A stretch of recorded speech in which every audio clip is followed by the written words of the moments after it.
స్తుతులపైన నివసించువాడా నా అంతరంగికుడా యేసయ్యా నీవు నా పక్షమై ఉన్నావు గనుకే జయమే జయమే ఎల్లవేళలా జయమే నీవు నా పక్షమై ఉన్నావు గనుకే జయమే ఎల్లవేళలా జయమే నన్ను నిర్మించిన రీతి తలచగా ఎంతో ఆశ్చర్యమే అవి నా ఊహకే వింతైనది నన్ను నిర్మించిన రీతి తలచగా ఎంతో ఆశ్చర్యమే అవి నా ఊహకే వింతైనది ఎరుపెక్కిన శత్రువుల చూపు నుండి తప్పించి ఎడలేని ప్రేమను నాపై కురిపించావు ఎరుపెక్కిన శత్రువుల చూపు నుండి తప్పించి ఎడలేని ప్రేమను నాపై కురిపించావు నా స్తుతులపైన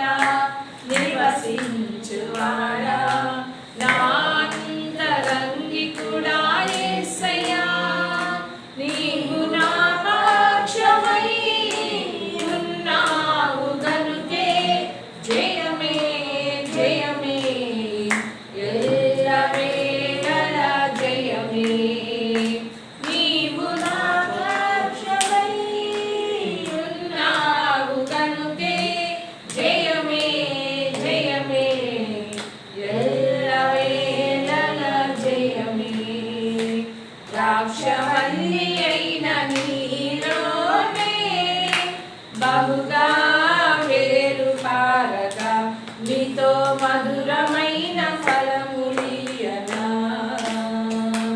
ద్రాక్షవల్లి అయిన నీలోనే బహుగా వేరు పారగా నీతో మధురమైన ఫలములియనా ఉన్నత స్థలములపైన నాకు స్థానమిచ్చితివి విజయుడా నీ కృప చాలును నా జీవితాన ఉన్నత స్థలములపైన నాకు స్థానమిచ్చితివి విజయుడా నీ కృప చాలును నా జీవితాన నా స్తుతులపైన నివసించువాడా నా అంతరంగికుడా యేసయ్యా నీవు నా పక్షమై ఉన్నావు గనుకే జయమే జయమే ఎల్లవేళలా జయమే నీవు నా పక్షమై ఉన్నావు గనుకే జయమే జయమే ఎల్లవేళలా జయమే నీతో యాత్ర చేయు మార్గములు ఎంతో రమ్యమైనవి అవి నాకెంతో ప్రియమైనవి నీతో యాత్ర చేయు మార్గములు ఎంతో రమ్యమైనవి అవి నాకెంతో ప్రియమైనవి మహిమను కొనియాడు పరిశుద్ధులతో నిలచి పరితంతుల సితారతో నిన్నే కీర్తించెదా నీ మహిమను కొనియాడు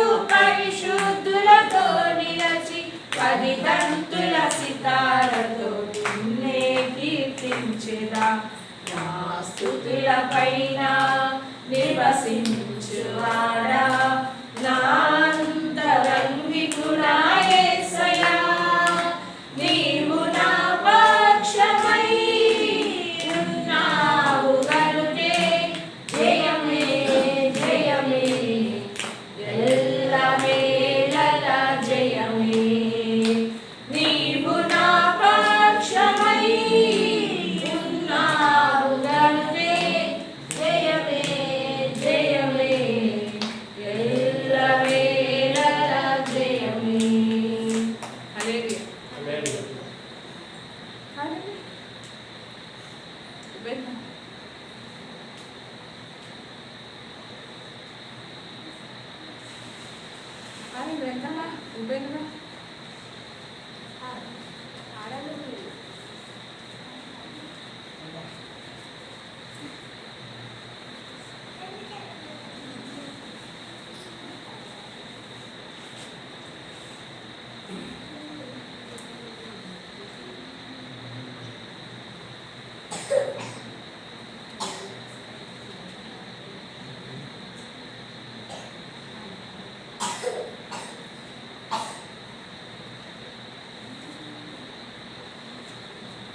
హల్లెలూయా.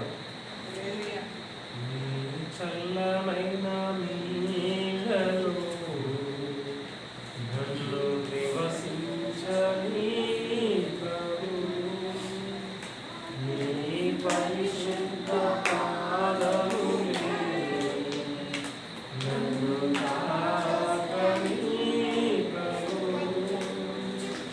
నీ చల్లమైన నీళ్ళలో నన్ను నివసించని ప్రభు, నీ పరిశుద్ధ పాదములే నన్ను తాకని ప్రభు, నీ ప్రేమ నాలోనా,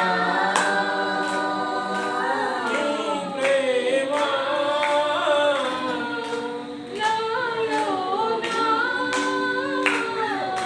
ప్రతి క్షణం అనుభవించని, ప్రతి క్షణం అనుభవించని, నీ చల్లనైన నీడలో నన్ను నివసించని ప్రభు, నీ పరిశుద్ధ పాదములే నన్ను తాకని ప్రభు,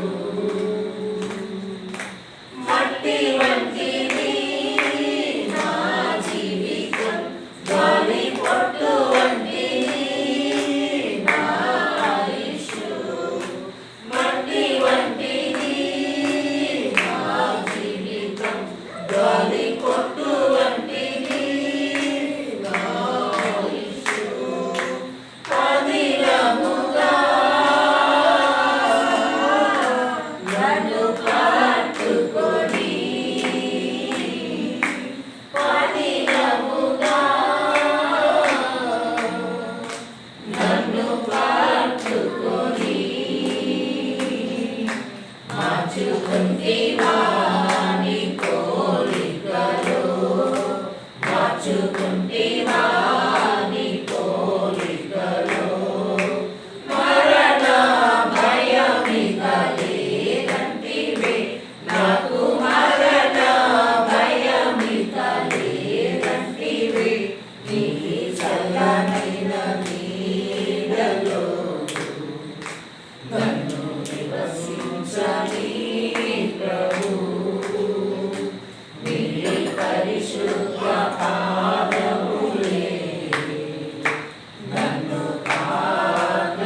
అల్పమైనది నా జీవితం, ఎంతో ఘనమైనది నీ పిలుపు. అల్పమైనది నా జీవితం, ఎంతో ఘనమైనది నీ పిలుపు. నీ సేవలో నే సాగుటకు, నీ సేవలో సాగుటకు నన్ను నింపుమా నీ ఆత్మశక్తితో, నన్ను నింపుమా నీ ఆత్మశక్తితో. ఆగక సాగేదా నీ సేవలో, నే ఆగక సాగేదా నీ సేవలో. నీ చల్లనైన నీడలో నన్ను నివసించని ప్రభు, నీ పరిశుద్ధ పాదములే నన్ను తాకని ప్రభు. నీ చల్లనైన నీడలో నన్ను నివసించని ప్రభు, నీ పరిశుద్ధ పాదములే నన్ను తాకని ప్రభు. నీ ప్రేమ నాలో నా, నీ ప్రేమ నాలో నా, ప్రతి క్షణం అనుభవించని, ప్రతి క్షణం అనుభవించని నీ చల్లనైన నీడలో నన్ను నివసించని ప్రభు, నీ పరిశుద్ధ పాదములే నన్ను తాకని ప్రభు.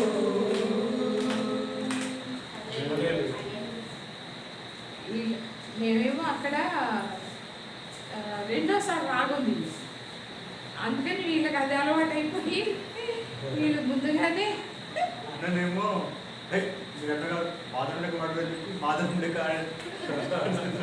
గట్టి వాడుతున్నాడు ఇక అట్లా కాదు అని చెప్పి మేము గట్టి వాడుతాం అన్న తగ్గిస్తుంది మరి అన్న గట్టి వాడాలని చెప్పి ఇంకా గట్టి వాడాలి.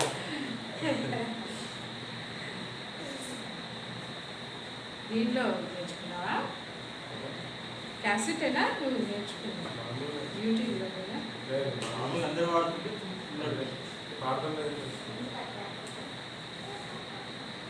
మేమేమో ఫస్ట్ రాగం తీస్తారు కదా, రెండోసారి నీ నీ ప్రేమ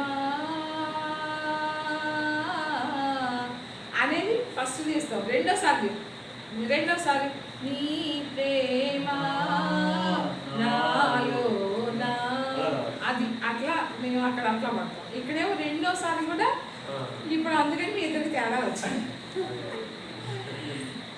నువ్వు అట్లా పడుతున్నా వీడియో ముందుగానే ముగించేస్తున్నాడు. హల్లెలూయా. మనం అందరము కూడా ప్రభువుని నమ్ముకున్న వాళ్ళమే ఎన్నో సంవత్సరాల నుంచి. దాదాపు నువ్వు నమ్ముకొని ఎన్ని సంవత్సరాలు అయింది ఉపేంద్రమ్మా?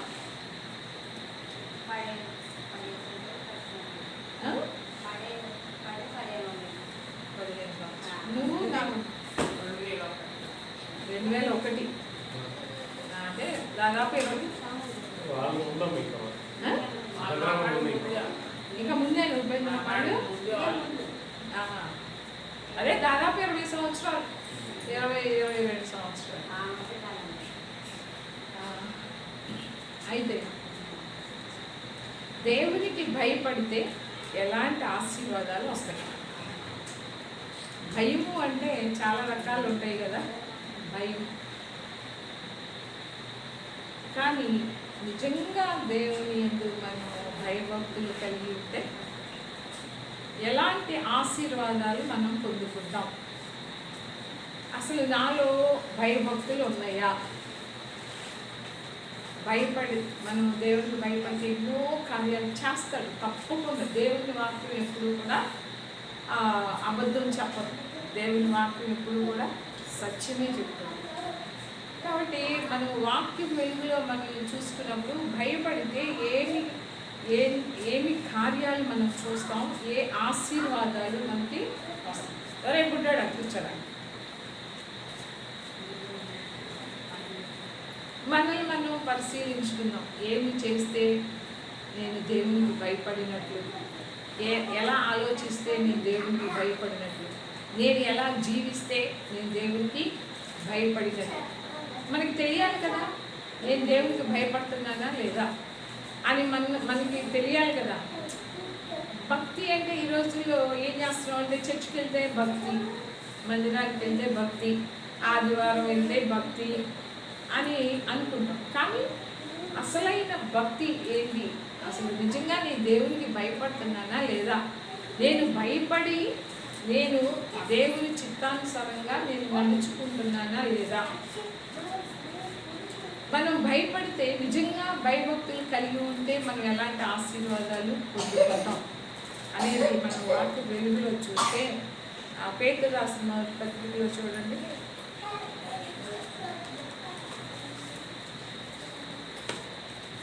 భయపడిన వారి జీవితాలు కూడా ఎలా ఉంటాయి? మరి దేవునికి నేను భయపడుతున్నాను, నా జీవితం ఎలా ఉంటుంది? ఎవరి పాలో పరిశీలించుకుంటే నేను ఎలా జీవిస్తున్నాను అనేది కూడా మనకి వాక్య వెలుగులో మనం చూద్దాం. పేతురు రాసిన మొదటి పత్రిక 1వ అధ్యాయము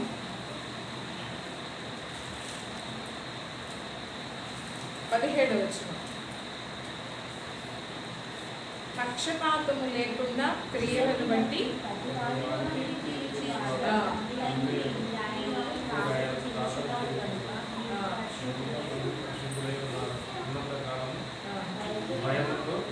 గడుపుడి.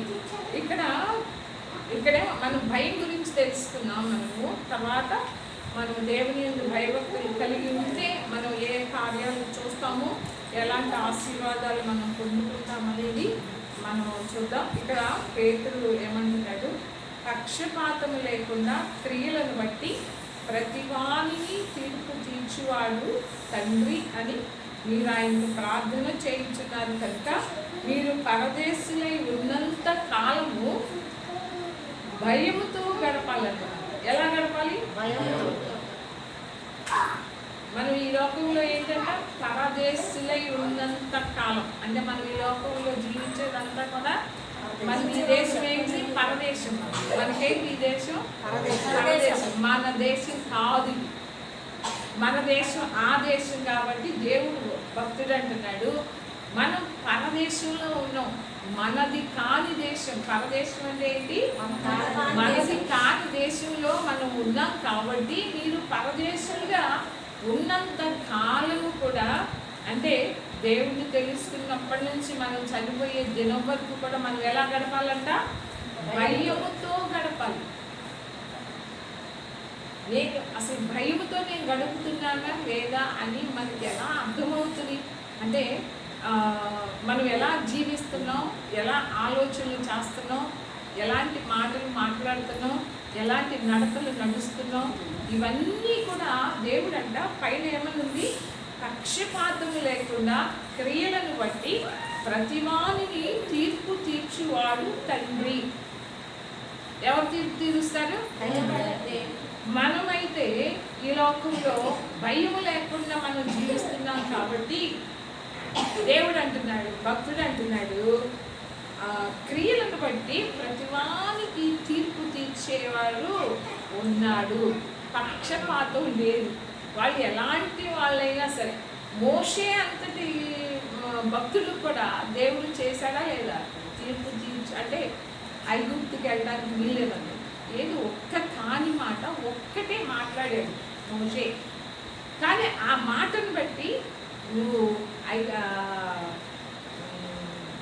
కనాను దేశానికి నువ్వు వెళ్ళవని చెప్పేశాడు. నువ్వు దూరంగా ఉండి చూడంతే. నువ్వు కాని మాట మాట్లాడావు కాబట్టి నీవు చూడటానికి వెళ్ళటానికి వీలేదు కనానికి అని చెప్తారు. అంటే మోషే చూడండి, మోషే యొక్క భక్తి కానీ, మోషే యొక్క మిక్కిలి సాత్వికుడు అన్నాడు దేవుడు. ఎంత గొప్ప సాక్ష్యమో, దేవుడే సాక్ష్యం ఇచ్చాడు. నా ఇల్లంతటిలో నమ్మకస్తుడు అన్నాడు. అలాంటి మోషేనే దేవుడు ఒక్క కాని మాట మాట్లాడితేనే దేవుడు ఊరుకోలా. అంటే ఇక్కడ పక్షపాతము లేకుండా దేవుడు అమ్మో మోషే కదా, ఇన్ని లక్షల మందిని నడిపిస్తున్నాడు కదా, ఒక నాయకుడిగా ఉన్నాడే, నేను చెప్పిన మాటల్లో విన్నాడు కదా, ప్రతి ఒక్క మాట విన్నాడు, ఏది చెప్తే అది చేశాడు కదా, ఈ ఒక్క మాటే కదా అని వదిలిపెట్టాడా? మరి మోషేనే వదిలిపెట్టకపోతే మనల్ని ఎట్లా వదిలిపెట్టాడు? వదిలిపెడతాడా? వదిలిపెట్టాడు. తీర్పు తీర్పే, శిక్ష శిక్ష అంతే. ఇక్కడ అందుకనే దేవుడు అన్నాడు పక్షపాతం లేదు దేవుడికి. మనుషులకైతే ఉంటుంది పక్షపాతం కదా, చాలా ఉంటుంది. మనుషులైన మనం ఏంటంటే మట్టి శరీరంలో ఉన్నాం, పాప శరీరంలో ఉన్నాం కాబట్టి మనం ఎంత కాదనుకున్నా మనలో ఏమొస్తుంది? పక్షపాతం ఉంటుంది. పక్షపాతం అదే ఏదో అంటారు కదా, మనుషులు చూసి పెడతారు అన్నట్టుగా ఉంటుంది కదా. ఒక ఆమె మేము అప్పుడు కొత్తలో సిగరెట్ కాలనీలో 5 సంవత్సరాలు 5-6 సంవత్సరాలు అయింది మేము అప్పటికి. క్రిస్మస్ చేస్తుంటే ఒక ఆమె ఉంది, మొహాలు చూసి పెడుతున్నారు, అంటే వడ్డించేవాళ్ళు. వాళ్ళు మొహాలు చూసి మొహం చూసి కింద వడ్డిస్తున్నారు. వాళ్ళు అయితే బాగా పెడుతున్నారు, మాకైతే పెట్టడం లేదు. చూడండి, మనుష్యులకి పక్షపాతం. అది నిజంగా వడ్డించారో లేదా దేవుడికి తెలుసు కానీ వాళ్ళు మాట్లాడటం ఎలా మాట్లాడుతున్నారు అంటే పక్షపాతం ఉంది. వాళ్ళకైతే అలా పెడుతుంది, వీళ్ళకైతే ఇలా పెడుతుంది అని. అంటే మనుషులకు ఉంటుంది పక్షపాతం. మన పిల్లలకి పక్క పిల్లలకి పక్షపాతం చూపిస్తామా లేదా? చూపిస్తాం. అంతెందుకు, ఒక 10 మంది పిల్లలు ఉన్నారు అనుకోండి, అందరిని ఒకేలాగా చూస్తామా అంటే ఏదో కొంచెం. ఇప్పుడు యాకోబు ఉన్నాడు, యాకోబుకి ఎవరంటే ఇష్టం? ఎవరంటే కొడుకు అంటే చిన్న కొడుకు ఎవరంటే ఇష్టం అని అది చెప్పు. చిన్న కొడుకు అంటే బెన్యామిన్. యేసోబు అంటే చాలా ఇష్టం. ఏసేపు అంటే అంతమంది కొడుకులు ఉన్నారు కదా, 12 మంది కొడుకులు ఉన్నారు. 12 మంది కొడుకులు ఆ యోసేపు అంటేనే యాకోబుకి చాలా ఇష్టం అంట. ఆ యోసేపు కొరకి రంగుల బట్టలు గుర్తిస్తారు. అంటే 12 మంది కొడుకులు ఒకేలాగా చూసాగా? చూడలే. అంటే పక్షపాతమే కదా. అంటే అంటే అలాంటి భక్తులు కూడా ఉంది. అంటే మన మనుషులు కాబట్టి ఎక్కడో ఒకసారి మనం పక్షపాతం చూపిస్తాం, కానీ దేవుడు అలాగూ కానే కాదు. పక్షపాతము లేకుండా క్రియలను బట్టి ప్రతివాడిని తీర్పు తీర్చువాడు తండ్రి అని మీరు ఆయన ప్రార్థన చేస్తున్నారు కనుక మీరు పరదేశంలో ఉన్నంతకాలము భయముతో గడపాలి. ఈ దినాల్లో అసలు క్రైస్తవులకి లేనిది భయం. భయం భయం ఉంటే నిజంగా చెప్తున్నాను, మనం ఇలా ఉన్నాం. భయం లేదు కాబట్టి మన ఇష్టానుసారంగా ప్రవర్తిస్తాం, మన ఇష్టానుసారంగా మాట్లాడతాం. అందుకనే ఎక్కడికో వెళ్ళిపోతాం. మళ్ళీ యాకోబు రాసిన పత్రికలో ఉంటుంది చూడండి, యాకోబు పత్రిక 3వ అధ్యాయము 2వ వచనం. అనేక విషయములలో మనమందరము తప్పిపోవచ్చున్నాము. ఎవడైనను మాట యందు తప్పిన యెడల వాడు లోకము లేని వాడై తన సర్వ శరీరమును స్వాధీన మంచుకొన శక్తి గలవాడు. ఇక్కడ చూడండి, ఆ భక్తుడు అన్నాడు అనేక విషయములలో మనమందరము తప్పిపోవచ్చున్నాం. అంటే కింద ఫుట్ నోట్లో ఏముందంటే తొట్టిల్తా ఉన్నాం. అనేక విషయాలలో మనమందరము తప్పిపోవచ్చున్నాము. ఎవడైనను మాట యందు తప్పని ఎడల, ఏ విషయంలో? మాట తప్పని ఎడల, మాట యందు తప్పని ఎడల అట్టివాడు లోపము లేనివాడై దేవుని దృష్టిలో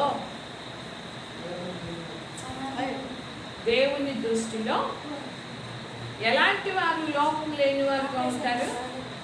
ఎలాంటి వాళ్ళు లోపం లేని వారంట? ఎలాంటి వాళ్ళు?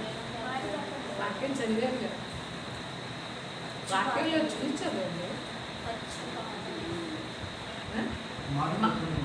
అది చెప్పండి. మాట యందు తప్పని ఎడల అట్టివాడు లోపము లేనివాడుగా ఉంటాడు. హల్లెలూయా. లోపము లేనివాడు, దేవుని దృష్టిలో లోపం లేనివాడు ఎవరు? మాట తప్పని ఎడల అట్టివాడు లోపం లేనివాడై తన సర్వ శరీరమును స్వాధీనం అందించుకున్న శక్తి గలవాడవుతాడు. సర్వ శరీరాన్ని తన ఆధీనంలో ఉంచుకుంటాడు, తన స్వాధీనంలో ఉంచుకుంటాడు. ఎవరంటే మాట యందు తప్పని ఎడల. మనం కొద్దిమంది గురించి ఎక్కడన్నా ఒకరి గురించి అనుకుంటామేమో, అమ్మో వాళ్ళు మాట ఇస్తే అన్నిటికీ కూడా ప్రాణం పోయినా మాట తప్పదు అని. అంటే మాట యందు తప్పని ఎడల అట్టివాడు లోపము లేనివాడై తన సర్వ శరీరమును స్వాధీనం అందించుకున్న శక్తి గలవాడు. ఇక్కడ యాకోబు భక్తుడు అసలు మంచి భక్తి గురించి చెప్తున్నాడు. గుర్రములు మనకు లోబడుటకై నోటికి కళ్ళం పెట్టి వాడి శరీరం అంతా తిరుగుతున్నాం కదా. ఓడలు కూడా చూడండి, అవి ఎంతో గొప్పవై పెనుగాలికి కొట్టుకొని పోబడినను ఓడ నడుపు వారి ఉద్దేశం చొప్పున మిక్కిలి చిన్నదగు చుక్కాల చేత త్రిప్పబడింది. అలాగునే నాలుగు కూడా చిన్న అవయవమైనను బహుగా అదిరిపడును. ఎంత కొంచెం నీకు ఎంత విస్తారమైన అడవిని తగులబెట్టును. నాలుక అగ్నియే. నాలుక మన అవయములలో ఉంచబడిన పాప ప్రపంచమై సర్వ శరీరమునకు మాలిన్యము కలుగు చేయొచ్చు. ప్రకృతి చక్రములకు చిచ్చు పెట్టిను. అది నరకము చేత చిచ్చు పెట్టబడును. మృగ పక్షి సర్ప జలచరములలో ప్రతి జాతియు నరజాతి చేత సాధు అయ్యను కానీ ఏ నరుడును నాలుగును సాధు చేయనేరడు. అది మరణకరమైన విషయముతో నిండినది. అది నిరర్గళమైన దుష్టత్వమే. దీనితో తండ్రి అయిన ప్రభువుని స్తుతించుము. దీనితోనే దేవుని పోలికగా పుట్టిన మనుష్యుని శపించు. ఏంటంట? ఏ గుడ్డడా ఉండరా? ఏంటంట? అసలు మనం వాక్యం మర్చిపోతాం కదా. వాక్యం మనకి గుర్తుగా, వాక్యం మనకి మనము దేవునికి భయపడితే అమ్మో దేవుడు ఏమంటున్నాడు? ఆ నాలుగుతోనే దేవుని స్తుతిస్తారు. అలానే ఇక్కడ తన తోటి వాళ్ళని కూడా ఇక్కడ శపిస్తామలా.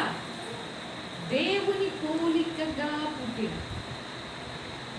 పోలికగా పుట్టిన మనుషుల్ని శపిస్తాడు అని. అంటే ఏంటి? అంటే ఏంటి అర్థం? ఈ నోటితో మనం దేవుణ్ణి ఏం చేస్తున్నాం? స్తుతిస్తున్నాం. కానీ ఈ నోటితోనే మనం ఏం చేస్తున్నాం? ఎవరిని?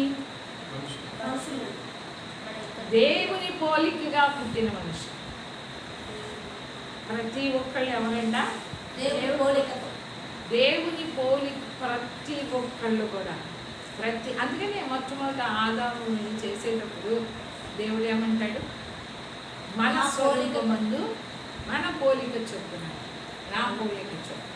అంటే ఏంటి? ప్రతి మనిషిని ఏం చేశాడు దేవుడు?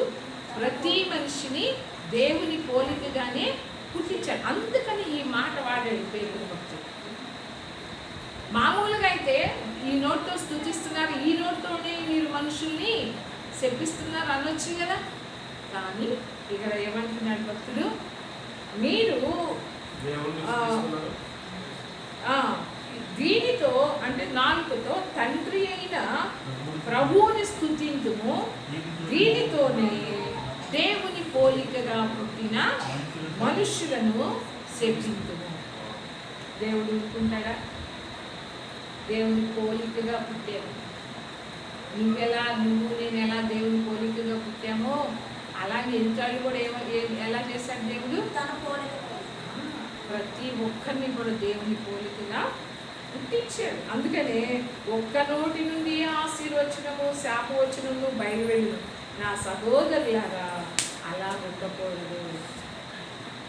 మనల్ని అందరినీ ఏమంటున్నాడు? నా సహోదరులు. మనల్ని అందరినీ కలుపుకొని అంటున్నాడు. ఏమని? నా సహోదరులారా మీరు అలా ఉండొద్దు. మీరు అలా ఉండొద్దు. తండ్రికి మీరు స్తుతిస్తున్నారు. అదే నోటితో తండ్రి దేవుని పోలికగా పుట్టిన మనుషుని మీరు శపించొద్దు. ఈ వాక్యం మనకి గుర్తుంటుందా? ఓ ఎంత మాటలు వస్తాయో. నిన్న చెప్పావు కదా ఋతు, ఏ మాటలు వస్తాయో. ఉంటున్నారా అక్కడ? మాదిరిగా ఉంటున్నారా? ఎక్కడికి వెళ్తే అక్కడ గబ్బే. క్రైస్తవులంటే భయపడిపోయే రోజులు. అమ్మో క్రైస్తవుడా, వాళ్ళకంటే అన్ని బెటర్ అన్నట్టుగా ఉంటుంది. ఎంత భయంకరమైన. ఎందుకు మనము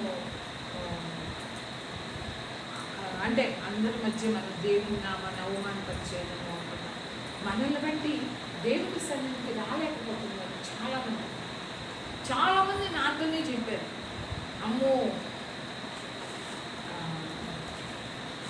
అక్కడ సంఘంలో చెప్పారు, అమ్మో మీ కాదు మీ ఇంటి 7 ఇంటి అంటారు, ఈ మస్తానం వాళ్ళు దగ్గర చెప్పారు, మీ చర్చికి వచ్చే వాళ్ళందరూ ఇంతేనమ్మా అన్నారా? నాకైతే అసలు ఎంత బాధ వేసిందో. అంటే ఎందుకు అంటున్నాను అన్నమాట? మా ప్రవర్తన మంచిగా లేకపోవడం, ఇల్లు పొరుగు వాళ్ళతో నీ ప్రవర్తన సరిగ్గా ఉండటంలా, భర్తని గౌరవించే విధంగా సరిగ్గా ఉండటంలా, ఎప్పుడు చూసినా భార్య భర్తల మధ్య ఏమవుతున్నాయి? ఇదే ఆ దేవుడికి భయపడటం అంటే.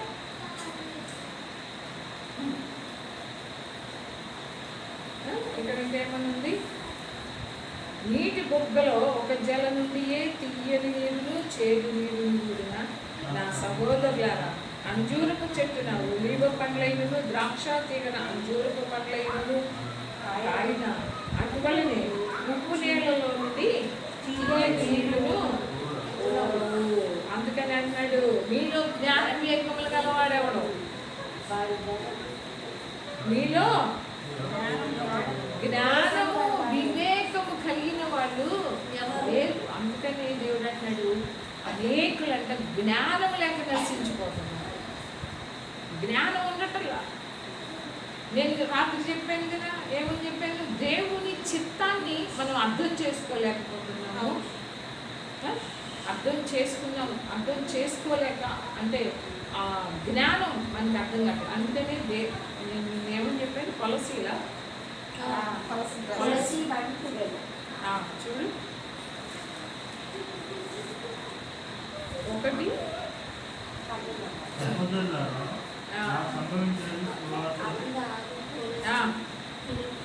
సంపూర్ణ జ్ఞానమును ఆత్మ సంబంధమైన వివేకమును గలవారును ఆయనకు పూర్ణముగా గ్రహించి వారిని సత్కార్యములో సఫలము కావచ్చు. దేవుని విషయమై జ్ఞానమును అభివృద్ధి పొందుచు అన్ని విషయాలలో ప్రభువును సంతోషపెట్టినట్లు ఆయనకు తగినట్టు నడుచుకొనవలెననియు ఆనందముతో కూడిన పూర్ణమైన ఓర్పును దీర్ఘశాంతమును కనపరిచినట్లు ఆయన మహిమ శక్తిని బట్టి సంపూర్ణ బలముతో బలపరచబడవలెననియు పాలువారములకు మనల్ని పాత్రులుగా చేసిన తండ్రికి మీరు కృతజ్ఞతాస్తుతులు చెల్లింపవలెననియు దేవుని పరిపాలించుచున్నాము. హల్లెలూయా. ఎన్ని విషయాలు ఉన్నాయో ఈ ఒక్క వచనంలో, ఎన్ని ఉన్నాయంటే చాలా విషయాలు. దీంట్లో ఏమని? దేవుని విషయమైన జ్ఞానముందు అభివృద్ధి పొందొచ్చు. ఏ విషయాలు మనం అభివృద్ధి చెందాలి? జ్ఞానం. దేవుని విషయమైన జ్ఞానం. రాత్రి చెప్పాను, ఏ జ్ఞానం? దేవుని జ్ఞానం, పై నుండి వచ్చే జ్ఞానం.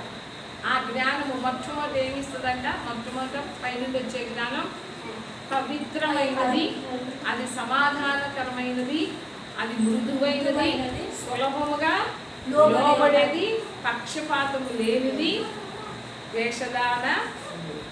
ఎక్కడ యాకోబు రాసిన పత్రికలోనే కదా చదివింది మనం. ఇందాక ఏం చదివాం? మీలో జ్ఞాన వివేకములు గలవాడెవడు? వాడు జ్ఞానముతో కూడిన సాత్వికము గలవాడై తన యోగ్య ప్రవర్తన వలన తన క్రియలను కనపరచాలి. ఎలా కనపరచాలి? ఎలాంటి క్రియలు? వాడు జ్ఞానముతో కూడిన సాత్వికము గలవాడై, జ్ఞానము కలిగి ఉండాలి. జ్ఞానముతో కూడిన సాత్వికము కలిగి ఉండాలి. దేవుని విషయమైన జ్ఞానంలో అభివృద్ధి పొందుచు ఉండాలి. ఈరోజు తెలుసుకున్నది ఈరోజు కొంచెం తెలుసుకున్నావు, రేపు ఇంకొంచెం ఎక్కువ తెలుసుకోవాలి, ఎల్లుండి ఇంకొంచెం ఎక్కువ తెలుసుకోవాలి. అభివృద్ధి పొందాలి. జ్ఞానం ఎక్కడి నుంచి వస్తుంది? దేవుని యందు భయభక్తులు కలిగి ఉంటే జ్ఞానానికి మూలం.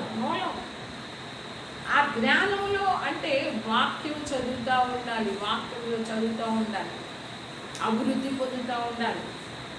దేవుని విషయంలో జ్ఞానం విషయమై అభివృద్ధి పొందాలి. ఇక్కడే దేవుడు ఏమంటున్నాడు? జ్ఞానంతో కూడిన సాత్వికము గలవాడై తన యోగ్య ప్రవర్తన వలన తన క్రియలను కనపరచాలి. క్రియలు లేని విశ్వాసము మృతము. నాకు విశ్వాసం ఉందంటే క్రియలు లేకపోతే మృతం అని దేవుడే సెలవిస్తున్నాడు. ఇక్కడ భక్తుడు ఏమన్నాడు? తన యోగ్య ప్రవర్తన వలన. మన ప్రవర్తన ఎలా ఉండాలంట? యోగ్యమైనదిగా ఉండాలి. మన ప్రవర్తన, మన క్రియలు ఎక్కడ కనపడలే. ఈ రోజున క్రైస్తవులలో అలాంటి ప్రవర్తన కనిపించటంలా. తన క్రియలు సాత్వికం గలవాడే. సాత్వికం. మన ప్రభు ఎవరు? సాత్వికుడు. మోషే కూడానంట మిక్కిలి సాత్వికుడంట. ఆయన అడుగుజాడలో నడవమంటున్నాడు. జ్ఞానంతో కూడిన సాత్వికం మనకెక్కడ ఉంది? అసలు సాత్వికం అనేది ఉందా మనలో ఓర్పు ఉందా? సహనం ఉందా? ఏమీ లేదు. ఇక్కడ చూడండి, అదే 15వ వచనంలో ఉంటుంది జ్ఞానం గురించి. ఈ జ్ఞానము పైనుండి దిగి వచ్చినది కాక భూ సంబంధమైనది, ప్రకృతి సంబంధమైనది, దయ్యముల జ్ఞానము వంటిది అయి ఉన్నది. ఏలైనగా మత్సరమును వివాదమును ఎక్కడ ఉండునో అక్కడ అల్లరియు ప్రతి నీచ కార్యమును. ఏముంటుందంట? మత్సరం ఎక్కడ ఉంటుందో, వివాదాలు ఎక్కడ ఉంటాయో అక్కడ అల్లరి ఉంటుంది, అక్కడ ప్రతి నీచ కార్యం కూడా ఉంటుంది. హల్లెలూయా. ఇది దెయ్యముల జ్ఞానం. అస్సలైన జ్ఞానం ఏంటి? పైనుండి వచ్చే జ్ఞానం. అక్కడ చూడండి 17వ వచనంలో. అయితే పైనుండి వచ్చే జ్ఞానం మొట్టమొదట పవిత్రమైనది, తరువాత సమాధానకరమైనది, మృదువైనది, సులభముగా లోబడినది, కనికరముతోను మంచి ఫలములతోను నిండుకొనినది, పక్షపాతమైనను వేషధారణైనను లేనిదై ఉన్నది. హల్లెలూయా. అమ్మయ్య, ఇట్లా మనలో ఒక్కటన్నా ఉందా? ఒక్కట పైన ఉన్నాయి. ఏమున్నాయి? మత్సరాలు ఉన్నాయి, వివాదాలు ఉన్నాయి, అల్లర్లు ఉన్నాయి, ఇవన్నీ ఉన్నాయి మనలో. కానీ అసలైనది ఉందా? పైనుండి వచ్చే జ్ఞానం మొట్టమొదట ఏమిస్తుంది అంటే, మనం ఆ జ్ఞానము కలిగి ఉంటే మొట్టమొదట మనము ఎలా ఉంటామంట? మొట్టమొదటది పవిత్రమైనదంట. తరువాత సమాధానకరమైనది, మృదువైనది, సులభంగా లోపడుతుందంట. ఎందుకు? దేవుని మాటకి తొందరగా లోపడతాం. సులభముగా లోపడుతుందంట. కనికరముతోను మంచి ఫలములతో. ఒక్కొక్క మాట చదువుతుంటే ఉందా మనలో? ఉందా? ఎక్కడన్నా కాగడా వేసి ఎదిగినా కనపడదు. కనికరం మనకి కనికరం అంటే తెలుసా? కనికరించటం అంటే జారిపడటం. జాలి అంటే అదే కనికరం అన్నాడు. అదే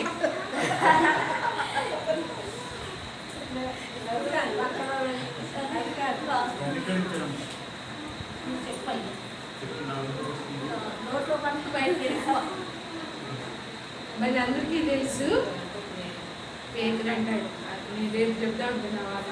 పేదరు అంటాడు కదా, ఎన్నిసార్లు క్షమించాలి ప్రభు అంటాడు. ఎన్నిసార్లు క్షమించాలి? రోజుకి 7 మార్లా అన్నాడు. కాదు 70 ఏళ్ళ మటుకు. అప్పుడు ఒక ఉపమానం చెప్తాడు. ఏమని చెప్తాడు? ఒక యజమానుడికి ఒక దాసుడు అప్పు ఉంటాడు. ఎంత ఉంటాడు? మన భాషలో దాదాపు 3 కోట్లు అనుకోండి, 3,50,00,000 బాకీ ఉంటాడు.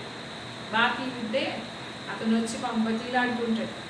పిల్లల్ని అందరూ తీసుకొచ్చి నా బాకీ కడతావా లేదా అంటే, నా మీద కనికరపడయ్యా, భార్య పిల్లలు గలవాడిని నేను అప్పు తీరుస్తాను అని చెప్పి బతిలాడుకుంటే ఆ యజమాని ఏం చేస్తాడు? పాపం కనికరపడతాడు. కనికరం అంటే కనికరపడి సరే వెళ్ళి అంటాడు. బయటికి వెళ్ళిన తర్వాత అంటే ఈ ఉదాహరణ ఎలానంటే, మనకి దేవుడికి మన పాపాలు ఎన్ని ఉన్నాయో, మన పాపాలు అంటే భూమి నుండి ఆకాశం ఎంత ఎత్తుతుంది? అసలు అంత ఎత్తునుండే మన పాపాలు. అయితే బయటికి వెళ్తాడు.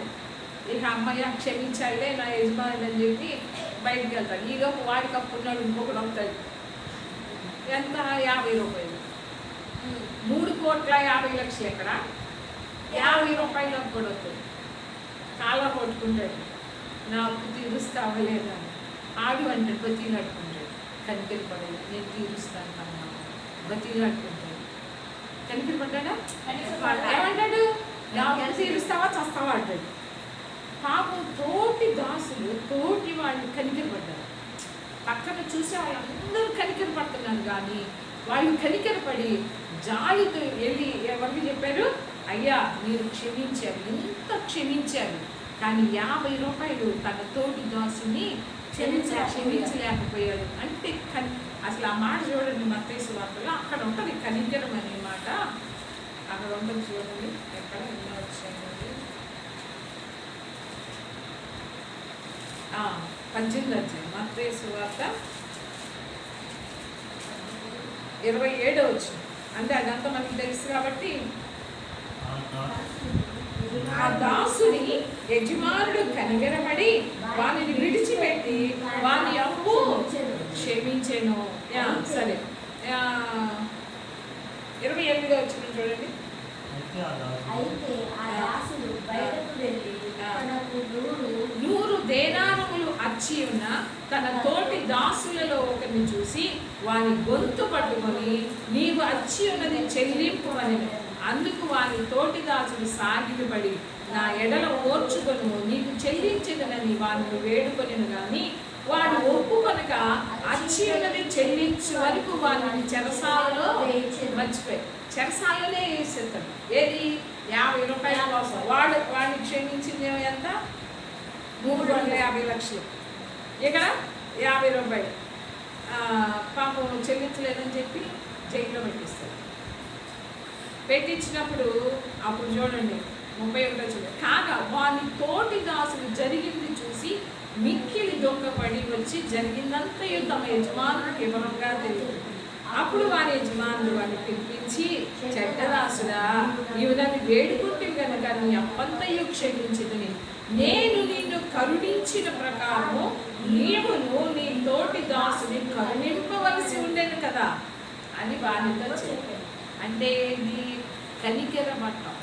నువ్వు దేవుని కనికరాన్ని మనం పొందుకున్నప్పుడు నీవు నీ తోటి దాసును కనికరించాలి కదా.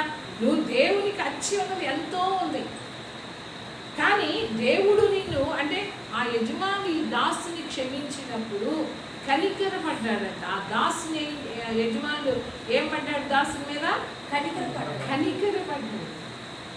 మరి ఆ దాసుడు తోటి దాసుని మీద కనికరపడాలి కదా, పడల. ఎక్కడ చూపించిన మాట? కనికరముతోను అంటే మనం ఎలా పైనుండి వచ్చే జ్ఞానం ఏంటంటే కనికరముతో మనం ఎలా నింపబడాలి? కనికరము. కొంతమంది అంటే ఏమంటారు, చిచి వీళ్ళకి అసలు కనికరమే లేదంటారు. కాదు, కనికరం లేదంటారు కదా. కొంతమంది చూసినప్పుడు వీళ్ళకి అసలు కనికరమే లేదా అంటారు. చాలా వీడియోలు వస్తాయి కదా, చిన్నపిల్లలు కొడుతూ ఉంటారు, ఎక్కువ బాగా హింసిస్తూ ఉంటారు. మనం అనుకుంటూ ఉంటాం అసలు కనికరమే లేదు అంటాం.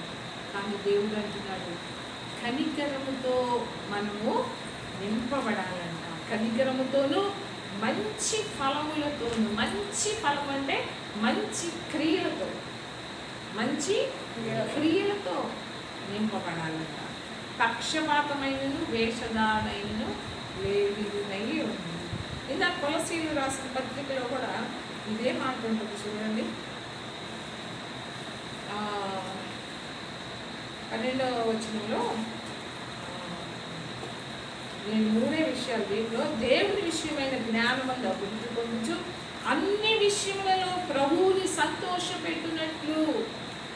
ఏంటంటే మనం అన్ని విషయాలు, ఏది కొన్ని విషయాలా లేకుంటే పోనీలే మనం బలహీనరాలు కదా, ఈ విషయం పోతే పోనీలే అని ఏమన్నా అంటాడా దేవుడు?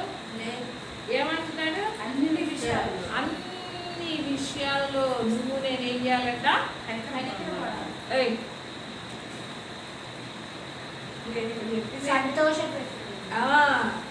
అన్ని విషయములలో ప్రభువుని సంతోషపెట్టునట్లు. కనికరం అయిపోయిందమ్మా.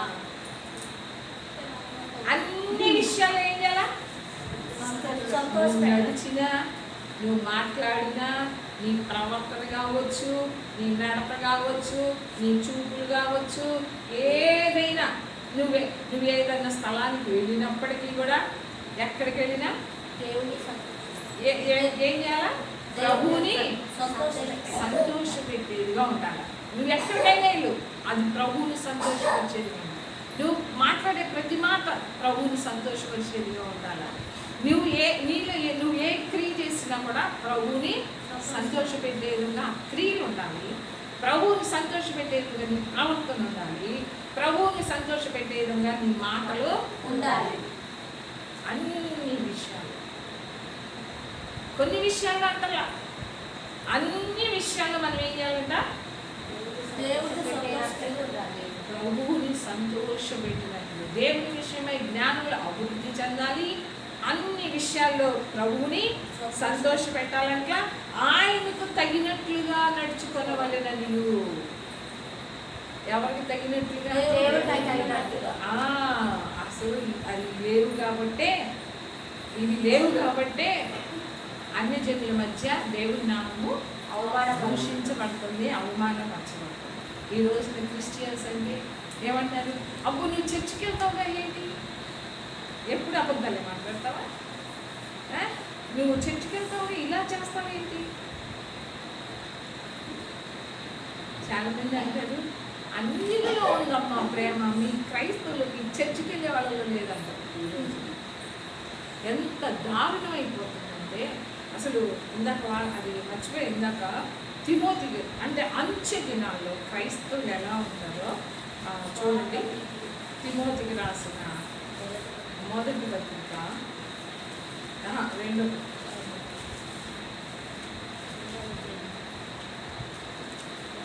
అసలు ఇవన్నీ చూడండి, ఇవన్నీ పాపాలు, ఇవన్నీ మనలో ఉన్నాయా లేవా చూడండి. ఇంకోటి చదువుతా, 3వ అధ్యాయంలో 1వ వచనం నుండి చదువుతాం.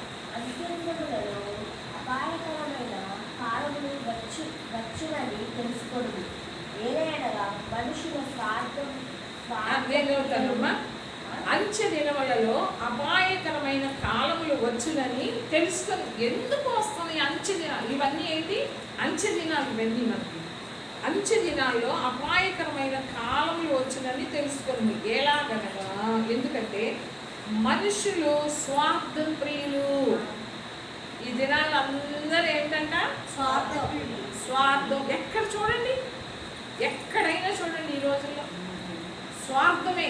స్వార్థ ప్రియులంట, స్వార్థాన్ని ప్రేమిస్తారంట. స్వార్థ ప్రియులు. లెక్క పెట్టుకోండి, లెక్క పెట్టి హెప్సి. స్వార్థ ప్రియులు, ధనాపేక్షులు, బెంకములాడువారు, అహంకారులు, దోషకులు, తల్లిదండ్రులకు అవిధేయులు, కృతజ్ఞత లేని వాళ్ళు, అపవిత్రులు, అనురాగ రహితులు, అతిద్వేషులు, అపవాదకులు, అజితేంద్రియులు, క్రూరులు, సజ్జన ద్వేషులు, ద్రోహులు, మూర్ఖులు, గర్వాంధులు, దేవుని కంటే సుఖానుభవం ఎక్కువగా ప్రేమించేవారు, పైకి భక్తి కలిగిన వారి వలె ఉండి దాని శక్తిని ఆశ్రయించని వారునై ఉండును. ఇంటి వారికి ముక్కుడై ఉండదు. ఇంకా ఉన్నాయి చూడండి. చూడండి, నానా విధములైన దురాశల వల్ల నడిపింపబడతారంట. పాపభరితులై నానా విధములైన దురాశలు ఉంటాయంట. 7వ వచనంలో సత్య విషయమైన జ్ఞానము ఎప్పుడునూ పొందలేని అవివేక స్త్రీల యొక్క ఇళ్లలో వచ్చి వారిని చెరపట్టుకొని పోవారు, వీరిలో చేరినవారు. ఇంకా చూడండి 8వ వచనం, ఎన్నే ఎబ్రే అనేవారు మోషే నిర్మించినట్టు వీరును చెడిన మనస్సు కలిగి విశ్వాస విషయంలో భ్రష్టులై సత్యమును ఎదురిందురు. అయినను వారి అవివేకం ఎలాగూ తేటపడినో అలాగే వీరిది కూడా అందరికీ తేటపడిన కనుక వీరి ఇక ముందుకు సాగరు. ఇంకా ఎక్కడుందంటే చూడండి 13వ వచనం, దుర్జనులను వంచకులను ఇతరులను మోసపరచుచు తామును మోసపోవచ్చు, అంతకంతకు చెడిపోవుదురు. చూడండి, ఇవన్నీ ఎన్ని ఉన్నాయి ఇప్పుడు? 27 ఉన్నాయా లేవా? లెక్క పెట్టుకోండి. ఇది ఉందా నాలో, ఇది ఉందా నాలో అని లెక్క పెట్టుకోండి. దీంట్లో ఎన్ని వస్తాయో లెక్క పెట్టుకోండి. స్వార్థం లేదా? ధనాపేక్ష లేదా? అవన్నీ చదువుకున్నా అవన్నీ ఉన్నాయి. అంటే భక్తుడు చెప్తున్నా, అంటే ఎందుకు రాయించాడు అంటే వాటి కొంచెం ఎందుకు చెప్తున్నాడంటే దేవుడు అంచె కాలంలో ప్రజలందరూ ఇలా ఉన్నారు, జనాలు ఇలా ఉంటారు అన్ని, కానీ మనం అలా ఉండకూడదు అని చెప్పారు. మనం ఎలా ఉండకూడదు, మనం ఎలా ఉండాలా? కనికరపడే మనకిలా ఉండాలి, కనికరపడాలి, ప్రేమ ఉండాలి, క్షమించే స్వభావం ఉండాలి, ఇవన్నీ ఉండాలి. అంటే ఇవన్నీ లేకుండా నాకు విశ్వాసం ఉంది అంటే అందుకని క్రియలు ఉండాలంటారు, క్రియలు ఉండాలి. క్రియలు లేకుండా విశ్వాసం ఉందంటే సరిపోదు, చర్చికి వెళ్తున్నానంటే సరిపోదు, బాప్తిసం తీసుకున్నానంటే సరిపోదు. అన్ని విషయాల్లో మనం ఎదగాలంట. హల్లెలూయా. అసలే ఇది చెప్పలేదు కదా నేను. అంటే త్వరగా ఆ మాటలు మీకు వాక్యాలు చూపిస్తా, తర్వాత మీరు చదువుకోండి. అంటే భయభక్తులు ఉండటం వలన ఇందాక పేదలు రాసిన పత్రికలో చదివాం కదా, ఇక్కడ కొలసీలు రాసిన పత్రికలో చూడండి. మనం ఆయనకు తగినట్లుగా నడుచుకుని వలన ఆనందముతో కూడిన పూర్ణమైన ఓర్పును పూర్ణమైన దీర్ఘశాంతమును కనపరిచినట్లు. ఏం కనపరచాలంటే మనం అంటే దీర్ఘశాంతము కూడా అదే, పూర్ణమైన ఓర్పును పూర్ణమైన ఏం కనపరచాలి? మనం ఏం కనపరచాలి? మనం ఏం చూపించాలి? పూర్ణమైన ఓర్పు. అసలు ఉందా మనలో ఓర్పు? కస్సు గుస్సు అంతే కదా. ఏమైనా తల్లి కూతురు పని చేయమ్మని చెప్పింది అనుకో, ఏమంటారు కూతుళ్ళు? ఏమేసి కసు మిస్ అంటావా మీ అమ్మ ఏమని చెప్తే?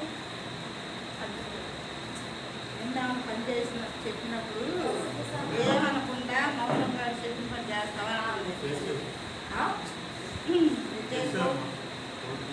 ఒక్కొక్కసారి ఇదిగో ఒక్కొక్కసారి అంటే అదే ఇక్కడ దేవుడు ఏమంటాడు? అరే వాక్యం అర్థమైందా? పూర్ణమైన ఓర్పు అంట. పూర్ణమైన ఓర్పు అది మీరేమన్నారు? మీకు అమ్మ వేస్తున్నాను, వాళ్ళ అమ్మ వేసిన పూర్ణంగా ఉంటుంది, వేరే వాళ్ళ వేసిన పూర్ణంగా ఉంటుంది. వేరే వాళ్ళ ఇష్టం అర్థంగా ఉంటారు. నేను అడిగినప్పుడు పూర్ణంగా ఉండలేమమ్మా. ఇప్పుడు ఎవరిలో ఉందో చెప్పండి ముందు నాకు. ఎవరు ఉండలేదమ్మా. ఒక్క విషయాలలోనే ఉంటాను. ప్రతిసారి అలా పూర్ణమైన ఓర్పు, పూర్ణమైన దీర్ఘశాంతం. సంబంధమే లేదు. ఇక్కడ దేవుడు అంటున్నాడు ఆనందముతో కూడిన అంట, ఆనందముతో కూడిన పూర్ణమైన ఓర్పు, పూర్ణమైన దీర్ఘశాంతము కనపరచాలంట మనం. అసలు నాకు ఇంకోసారి వాక్యం చదువుతుంటే అసలు ఏంటి మన జీవితాలు? క్రైస్తవుల నుంచి చెప్పుకుంటున్నాం, మనం కనపరుస్తున్నామా? మన ప్రేమను కనపరుస్తున్నామా ఎదుటాళ్ళకి? మన ఓర్పుని కనపరుస్తున్నామా? మన దీర్ఘశాంతాన్ని కనపరుస్తున్నామా? ఏం కనపరుస్తున్నాం? ఇక్కడ పౌలు భక్తుడు ప్రార్థన చేస్తున్నాడు కొలసీ సంఘం గురించి. నా సంఘం ఇలా ఉండాలి అని ప్రార్థన చేస్తున్నాడు దేవుడు. ప్రభువా, ఈ సంఘం కొలసీ సంఘం పూర్ణమైన ఓర్పు కలిగి ఉండాలి, పూర్ణమైన దీర్ఘశాంతం వాళ్ళు కనపరచాలి ప్రభువా అని ప్రార్థన చేస్తున్నాడు. దేవుని విషయమై జ్ఞానములు అభివృద్ధి చెందాలి నా సంఘం, కొలసీ సంఘం. అన్ని విషయాల్లో ప్రభువుని సంతోషపరచాలి నా సంఘం. ఆయనకు తగినట్లుగా నడుచుకోవాలి. ఇన్ని సంఘం ఎలా ఉండాలి అని, అంతేకాదు సంఘం ఇలా ఉండాలి అని చెప్పి పౌలు భక్తుడు ప్రార్థన చేస్తున్నాడు. కొలసీ సంఘానికి చెప్తున్నాడు అంటే మనకి కూడా చెప్తున్నాడు కదా సంఘానికి. మరి ఇప్పుడు ఉందా ఓర్పు? ఎంతవరకు ఉంది? ఓర్పు గురించి భర్త భార్యగా అది చెప్పాలా కదా? లేదమ్మా, లేదు. భార్య భర్త అంటే ఈ రోజుల్లో ఎలా ఉన్నారంటే గుర్తు చేసేవారు. ఎలా ఉంటున్నారు ఈ రోజుల్లో?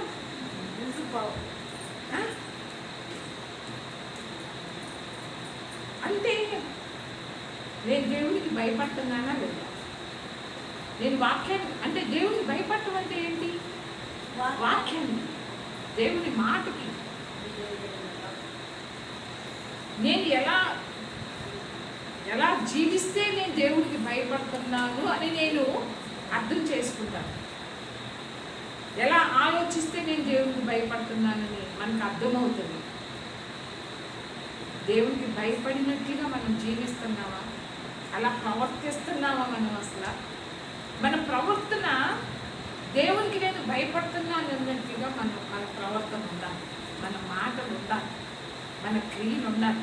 ఇది ఏదీ కనపట్లేదు, ఒక్క లక్షణం కనపట్లేదు. తిమోతి రాసిన పత్రికలు ఉన్నాయి కదా, అవన్నీ కనపడతాయి. ఏం కనపడుతున్నాయి? అసూయలు, పదార్థాలు, 27 గుర్తుపెట్టుకోండి. ప్రార్థన చేసిన ప్రభువా ఈ 27 నాలో ఉండేయాలి. అసలైతే లేదు ప్రభు అని ప్రార్థన. అవునమ్మా. అసలైన భయభక్తులు ఎదుర్కోవాలి, అసలైన ప్రేమలు ఎదుర్కోవాలి, అసలైన క్షమించే స్వభావం లేదు. అయితే ఇంకెందుకు నువ్వు అంటాడండి.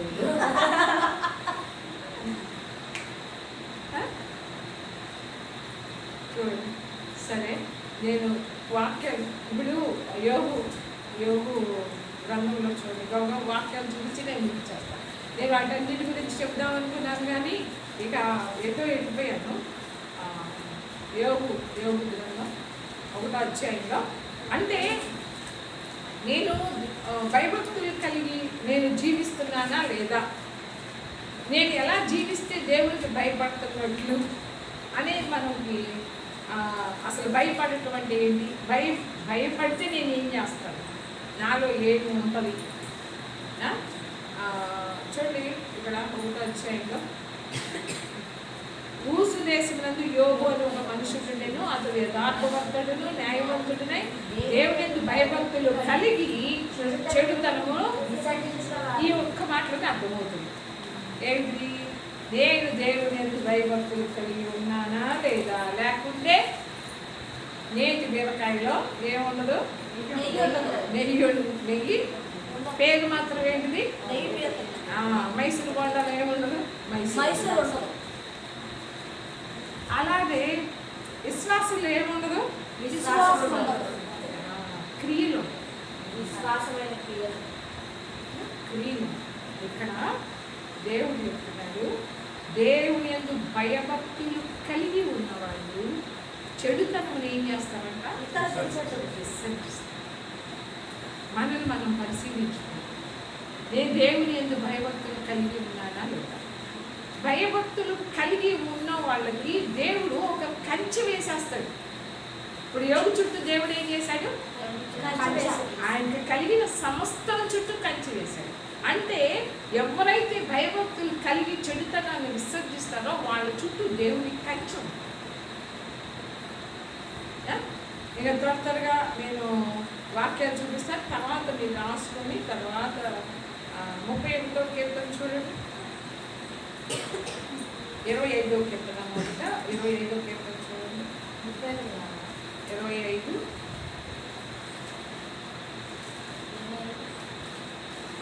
12.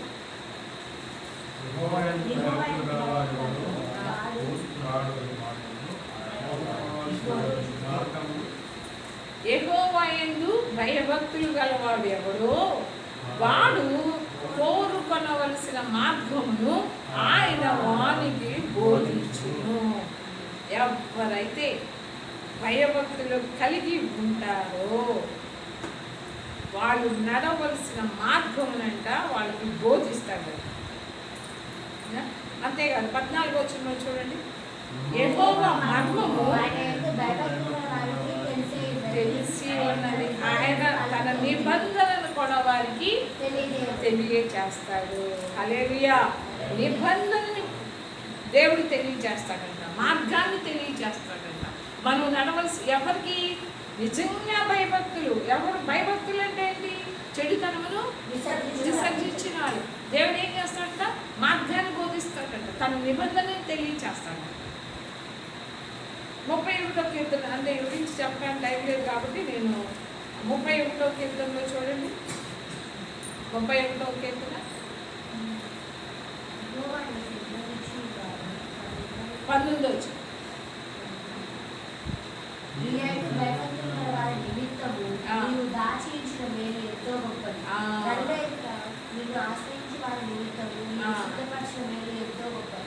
భయభక్తులు గల వారి నిమిత్తం అంట ఆయన ఎంతో మేలు దాచిపెట్టాడంట. హల్లెలూయా. అది ఇప్పుడు కంటికి కనపడదు, ఒక సమయం వస్తుంది, ఆ సమయంలో అది ఎక్కడ కావచ్చు, పరలోకం కావచ్చు. ఆ మేలు ఎంతో గొప్పదండి. దేవుడి గొప్ప అన్నాడంటే అది ఇంకెంత ఎలా ఉంటుంది. మామూలు మనం గొప్ప అంటాం, అది మామూలే, కానీ దేవుడే గొప్ప అంటే అది ఎలా ఉంటుంది, మామూలుగా ఉండదా. అలాగనే 34వ అధ్యాయంలో చూడండి, 9. యెహోవా భక్తులారా, ఆయన యందు భయభక్తులు ఉంచుడి. ఆయన యందు భయభక్తులు ఉంచు వారికి ఏమీ కొదవలేదు. ఏంటంట? దేవుని భయభక్తులు గల వారికి ఏది కొదవలేదు. ఏమీ కొద్దు ఉండదు. ఇది దేవుడు మా గురించి దేవుడు చెప్పాడు. అప్పుడు చాలా ఎలాంటి పరిస్థితులు అంటే చాలా భయంకరమైన పరిస్థితులు.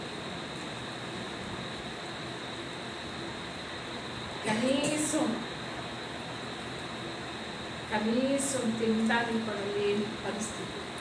అప్పుడు దేవుడు నమ్మకం ఏం చెప్పాడు? సింహం పిల్లలు నన్ను ఆశ్రయించిన వారికి ఏమీ కొదువ నేను చెయ్యను. హల్లెలూయా. నిజంగా ఆ రోజు నుంచి ఇప్పటి వరకు, అంటే ఇప్పుడంటే సరే పిల్లలు పెద్దలు అయ్యారు, సరే వాళ్ళు ఏమో అనుకోవచ్చు, కానీ దాదాపు 14 సంవత్సరాలు ఏ సంపాదన లేకుండా దేవుడు మమ్మల్ని పోషించారు. మీరు అనుకోవచ్చు, మొన్న ఒకళ్ళు కామెంట్ పెట్టారు, ఇదే ఏదో మన సాక్ష్యం ఏదో వాక్యంలోనే చెప్పాడు, కొద్ది సాక్ష్యం చెప్తే అది పెట్టాడు. దాంట్లో ఒక అతను రాశాడు కామెంట్స్, నేను చదవలేదే, ఎవరో చూపించాను. ఒక కామెంట్ ఉంది దానిలో, మీరు ఆ భ్రమలో నుంచి బయటికి రండి అంటే వాళ్ళకి తెలియదు.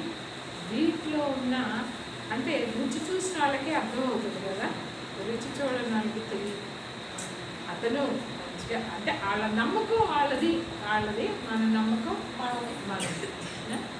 కానీ అది రుచి చూసిన వాళ్ళకి అర్థమవుతుంది, ఆ మార్గంలో నుంచి వెళ్ళిన వాళ్ళకి అర్థమవుతుంది ఆయన చేసే కార్యాలు ఏంటి, ఆయన ఎలాంటి స్థితిలో ఎలా పోషించాడు అనేది మనం అనుభవిస్తేనే మనకి అర్థమవుతుంది. నేను రుచి చూశాను, మీరు రుచి చూస్తేనే అర్థమవుతుంది. కానీ మీరు ఆ కూర టేస్ట్ చూడకుండా మీకు ఎలా తెలుస్తుంది? కానీ నేను ఆ టేస్ట్ చూశాను కాబట్టి నేను చాలా హీనమైన పరిస్థితి. దేవుడు అమ్మకి మా విషయం గురించి దేవుడు చెప్పాడు స్వరంతో, నన్ను ఆశ్రయించిన వారికి నేను ఎప్పుడు కూడా కొద్దిగా దేవుని కొద్దిగా నీకు చేయను. ఇదే కాదు, ఎస్తేర్లాగా ప్రార్థన చేస్తే యోగులాగా సమస్తము మిమ్మల్ని విస్తరిస్తానని వాగ్దానం చేశాడు. నిజంగా దేవుడు అలాగనే ఇచ్చాడు. ఈ రోజున దేవుడు అంటే పెద్ద లేకపోవచ్చు, కానీ ఈ రోజున దేవుడు ఎంతగా మమ్మల్ని పోషిస్తున్నాడు. మా పిల్లలు అసలు విషయంలో మాత్రం దేవుడి యొక్క కార్యం నేను మాటల్లో చెప్పలేదు. ఆ విషయం వాళ్ళ చదువుల విషయం ఎలా చదివించాడో దేవుడు నాకు అర్థం కావట్లేదు ఇప్పటికీ కూడా. ఎలా మమ్మల్ని పోషించాడో, ఎలా పిల్లల్ని చదువులు చెప్పించాడో, ఈ రోజున వాళ్ళంతగా దేవుడు ఆశీర్వదించాడు. నాకు ఇప్పుడు చిన్నాడు అమెరికా వెళ్ళాడు కదా, ఈ రోజున అక్కడ 2 ఇళ్ళు కొనుక్కున్నాడు. అంటే ఇది గొప్ప కాదు, అంటే నాకైతే ఏమనిపించదు, కొనుక్కున్నాడు అని అనిపించదు నాకు. అప్పుడు ఎట్లా ఉన్నదో ఇప్పుడు కూడా అదే పరిస్థితి. అంటే ఇప్పుడు ఇచ్చాడని గర్వం లేదు, ఇవ్వనప్పుడు నాకు తక్కువ కాదు, ఏది తక్కువ కాదు. నాకు ఒక రకంగా చూసుకుంటే అప్పుడే ఇంకా మంచిగా అనిపించింది. ఎందుకంటే దేవుళ్ళు ఎదుగుతున్నాము, ఇప్పుడు ఇంకా నేర్చుకునేటప్పుడు మనకి అన్ని అనుభవాలు వస్తాయి కాబట్టి అప్పుడు ఇంకా మనకి నేర్చుకోవాలనిపించేది. ఇప్పుడంటే అంటే ఈ రోజున 14 సంవత్సరాలు పడ్డాం, కానీ ఈ రోజున ఏ కొద్దువారు అందుకని ఇక్కడ నాకు అదే దొరుకుతుంది. ఏంటిది? యెహోవాను ఆశ్రయించే వారికి ఏ మేలు కొదువలేదు. ఇది కరెక్ట్గా మా జీవితంలోనే అర్థం. అట్లా ఇంకో మాట చూపిస్తా. 185వ కీర్తనలో 85 కీర్తన.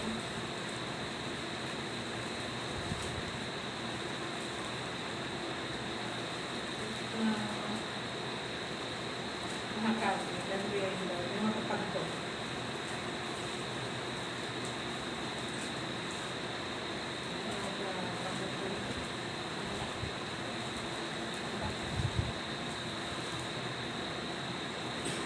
పది. యెహోవా యందు భయము జ్ఞానమునకు ఆ, మూలము. ఆయన శాస్త్రం అనుసరించి వారు మంచి వివేకము వివేకం. గలవారు. ఎక్కడ చూసినా దేవుడు చూడండి జ్ఞానము వివేకము గలవాడు ఎవడు అంటాడు. జ్ఞానము వివేకము. యెహోవా యందు భయము జ్ఞానానికి మూలం అంట. అంతేకాదు 145 కీర్తనలో చూడండి.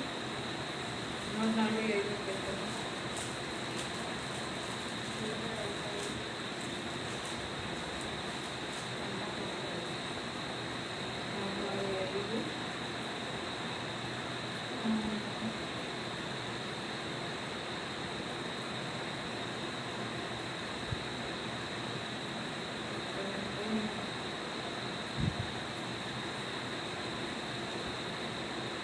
ఆ 147 11. 147 తన యందు భయభక్తులు గలవారి యందు తన కృప కొరకు కనిపెట్టు వారి యందు యెహోవా ఆనందించి వాడై ఉన్నాడు. ఆయన ఎందు భయభక్తులు గలవారి ఏంటంట దేవుడు ఆనందిస్తూ ఉంటాడు. హల్లెలూయా. ఆయన ఆనందిస్తూ ఉంటాడు. అసలు మన దేవుడు ఎలాంటి గుణ లక్షణాలు కలిగిన దేవుడు 145లో ఉన్న చూడండి 8వ వచనంలో యెహోవా దయాదాక్షిణ్యులు గలవాడు, ఆయన దీర్ఘశాంతులు కృపాతిశయము గలవాడు, యెహోవా అందరికీ ఉపకారి, ఆయన కనికరములు ఆయన సమస్త కార్యముల మీద ఉన్నవి. యెహోవా నీ క్రియలన్నీ నీకు కృతజ్ఞతాస్తుతులు చెల్లించుచున్నవి, నీ భక్తులు నిన్ను సన్నుతించెదరు. హల్లెలూయా. అంటే ఆయన ఎందుకు భయభక్తులు గల వారికి ఎలాంటి ఆశీర్వాదాలు ఇస్తాడు. ఏ మేలు కూడా పొదువై ఉండదంట. మనం నడవలసిన మార్గం ఏంటో మనకి బోధిస్తాడంట. ఆయన నిబంధన మనకి తెలియచేస్తాడంట. ఆయన కృపా కనికరములు కల దేవుడు. హల్లెలూయా. ఈ వాక్యాలు మనకి చదువుకోండి. అంటే మనం భయపడుతున్నామా లేదా, దేవునికి భయపడుతున్నామా లేదా అనేది ఈ వాక్యాల ద్వారానే మనకి అర్థమవుతుంది. కాబట్టి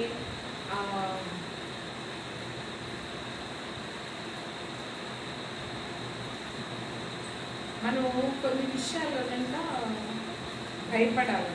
పేతురు రాసిన పత్రికలోనే ఉండదు. ఎందుకు భయపడాలి అంటే భయపడే వారికి ఆశీర్వాదాలు అవి. ఎందుకు మనం భయపడాలి అంటే ఇక్కడే ఉంటుంది అనుకుంటా. చూడండి పేతురు రాసిన పత్రికలోనే ఎక్కడంటే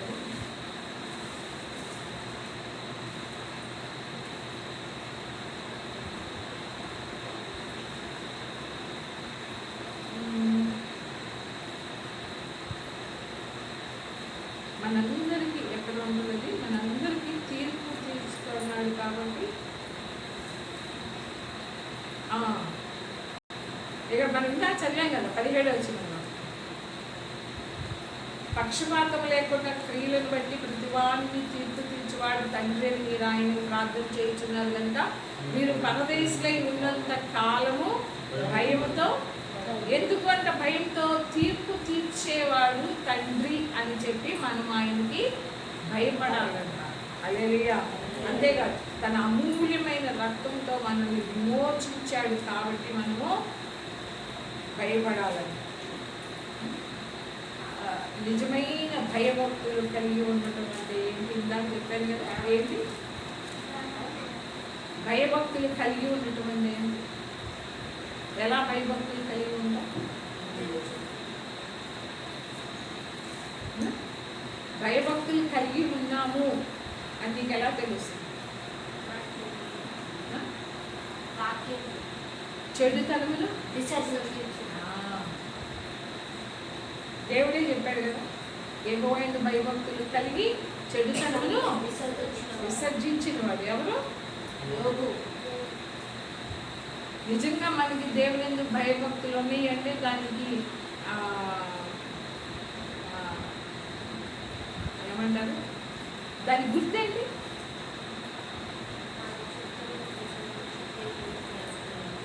ఏం వెప్సి ఋతు మస్తానమ్మ దేవుడందు భయభక్తులు కలిగి ఉండి మన చెడుతనాన్ని మనకి గుర్తేంటి? నేను భయభక్తులు కలిగి ఉన్నాను. ఎవరు వాళ్ళు అనుకుంటున్నారా? ఓర్ప మన ప్రియులను అది అంతకు ముందు చెప్పారు కదా. భయభక్తులు కలిగి ఉన్నాను అని అనుకుంటున్నాను కదా, దానికి గుర్తేంటి? ఈ 27 ఉన్నాయి ఆ? ఎవరు ఇప్పుడేగా మన చెప్పాను. నడక మన చెడుతనమును విసర్జించాలి. విసర్జించటమే ఆయన యందు భయభక్తులు కలిగి ఉండడం. ఉండటం. దానికి వచ్చే ఆశీర్వాదాలు ఇప్పుడు ఆ వాక్యాలన్నీ నేను చూపించాను. మార్గాన్ని బోధిస్తాడు. ఏ మేలు కొద్దువు చేయనన్నాడు. నిబంధన ఆయన తెలియచేస్తాడట. ఇవన్నీ చాలా వాక్యాలు ఇప్పుడు నేను చూపించాను. ఆశీర్వాదాలు అయ్యి భయం కలిగి ఉన్నానంటానికి గుర్తు చెడుతనములు విసర్జించడం. ఇప్పుడు చెప్పండి, విసర్జించావా? విసర్జించావా? ఇంకా ఇంకా విసర్జించారా అంటే ఏంటి? విసర్జించలేదు అంటే ఏంటి? వాళ్ళు విడిచిపెట్టకపోవటం. ఇంకా విడిచిపెట్టకపోవటం. భయభక్తులు లేవంటాం. అంతేగా? భయభక్తులు లేనాక ఆశీర్వాదాలు కూడా లేవు.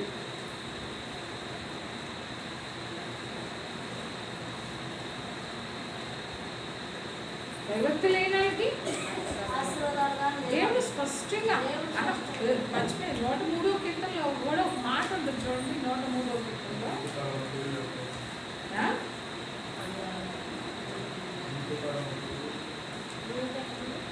11 వచ్చిన 103:11 భూమి కంటే ఆకాశము ఎంత ఉన్నతముగా ఉన్నదో, ఆ. ఆయన యందు భయభక్తులు గలవారి యెడల ఆయన కృప అంత అధికముగా ఉన్నది. భయభక్తి లేకపోతే కృప లేనట్లే కదా. ఆ? అంత అధికముగా ఉంటుందంట కృప, అంత అధికముగా ఉంటుందంట. అంతేకాదు 17వ వచనంలో చూడండి, 13వ వచనంలో కూడా ఉంది. తండ్రి తన కుమారుని ఎడల జాలిపడినట్లు యెహోవా తన యందు భయభక్తులు గల వారి యెడల ఎవరు ఎందుకు జాలిపడతాడు? కృప ఎవరి పట్ల అధికంగా ఉంటుంది? భయభక్తులు గలవారు. అంతేకాదు అక్కడ ఏముంది 17వ వచనంలో, యెహోవా భయభక్తులు గల వారి మీద ఆయన కృప యుగ యుగములు నిలుస్తుంది, ఆయన నీతి వారికి పిల్ల పిల్ల తరముగా ఉంచును. ఇవన్నీ ఎవరికి ఆశీర్వాదాలన్నీ? భయభక్తులు కలిగి ఉన్న వారికి, లేకపోతే చెడుతనము విసర్జించేవారు. లేకపోయినా ఇస్తాడా? భయభక్తులు కలిగి ఉన్నామంటే మనలో గుర్తు ఏంటి? చెడుతనమును విసర్జించడం. అసహించు అక్కడ యోగ్యము విసర్జించాడు. మనం అనుసరించాలి. చెడుతనమును అసహించుకున్నట్టే అని ఉంటుంది ఎక్కడో. యెహోవా భయభక్తులు కలిగి ఉండటం అంటే చెడుతనమును అసహించుకో. చెడును అసహించుకున్నావా? అంటే విసర్జించడం ఒకటి, అసహించుకోవటం కూడా ఒకటి. కొన్ని కొన్ని చూస్తే చీ అనిపిస్తుంది కదా. అంటే కొన్ని చూసినా కొన్ని అలా అసహ్యం అనిపిస్తుంది. వాటిని చెడుతనమును అసహించుకుంటాం. కొన్ని విసర్జించాలి. అంటే మనలో ఉన్న కొన్ని చెడుతనాన్ని విసర్జించడం, తీసేసుకోవటం. ఇవన్నీ లేకపోతే దేవుడి ఆశీర్వాదాలు మనకి ఎలా వస్తాయి? వస్తాయా? రావు. ఆయన కృప యుగ యుగాలు ఉంటుందా? ఉండదు.